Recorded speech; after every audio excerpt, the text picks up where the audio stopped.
جب امام جو ہے وہ خطبہ ختم کر رہا ہو تو لوگ مسجد میں آ رہے ہوتے ہیں اور پھر بہت جلدی نکلنے کی ہوتی ہے.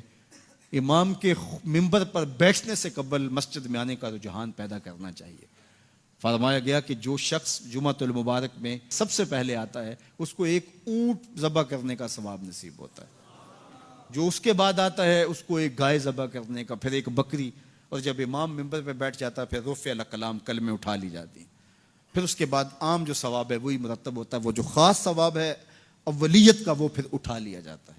اس لیے کوشش کریں. میں سمجھتا ہوں اس میں ہمارے خطباء کا بھی بہت قصور ہے کہ بعض کا ممبر سے کوئی مربوط گفتگو نہیں ملے گی، کوئی منظم کلام نصیب نہیں ہوگا اور کوئی با مقصد بات لوگوں تک نہیں پہنچائی جائے گی تو لوگوں کی دلچسپی نہیں ہوگی، لوگ پھر دیر سے آئیں گے. ایک تو یہ بات بھی ہے، لیکن دوسری بات یہ ہے کہ ہمارے ہاں عمومی طور پہ اجتماعی رویہ یہ ہے کہ مسجد میں دیر سے جانے کا فیشن. تو اس فیشن پہ نہ چلے، بلکہ امام اور خطیب کے منبر پر بیٹھنے سے قبل جتنا وقت گزرے گا آ کے بیٹھ کے تلاوت کرتے رہیں، ذکر و فکر میں مشغول رہیں. جتنی دیر آپ کو انتظار کرنا پڑے یہ آپ کے لیے خیر و برکت کا ذریعہ ہے.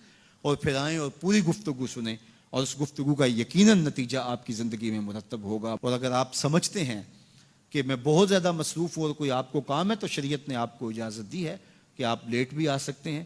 لیکن اذا نودی للصلاۃ من یوم الجمعۃ فاسعوا الی ذکر اللہ وذروا البیع، وہ حکم دیا گیا جب جمعے کی اذان پکاری جائے تو اس کے بعد پھر آپ کاروبار نہیں کر سکتے، پھر کاروبار کرنا حرام ہو جاتا ہے آپ کے اوپر. وذروا البیع، پھر خرید و فروخت چھوڑ دو، پھر تم چل پڑو اللہ کے ذکر کی طرف. پھر تمہارے اوپر لازم ہے کہ تم ذکر کی طرف چل پڑو. تو اس لیے اس سہولت سے ہمیں فائدہ حاصل کرنا چاہیے کہ اگر ہم خطبہ پہلا چھوڑتے ہیں اور دوسری اذان یہ اذان ہے جس کے بعد کاروبار کرنا حرام ہے، اذان ثانی ہے، یہ سہولت کے لیے یہ پہلا وقت اجمیوں کے لیے ہے تاکہ جو ہے وہ اردو میں یا اپنی زبان میں اجمی زبان میں بھی کچھ کلام سن سکیں. تو اس لیے ہمیں یہ سہولت دی گئی ہے، وہ بہت ضروری کام ہو. تو دین سیکھنے کا یہ کتنا خوبصورت موقع ہے.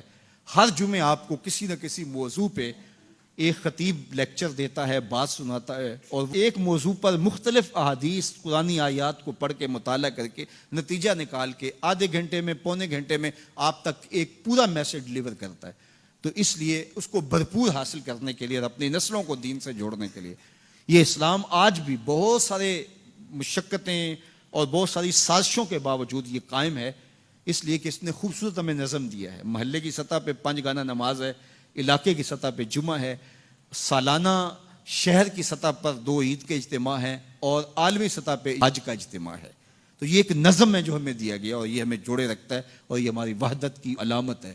اللہ تعالی ہمیں 5 گانا نماز کی توفیق عطا فرمائے اور اہتمام کے ساتھ نماز جمعہ کی توفیق عطا.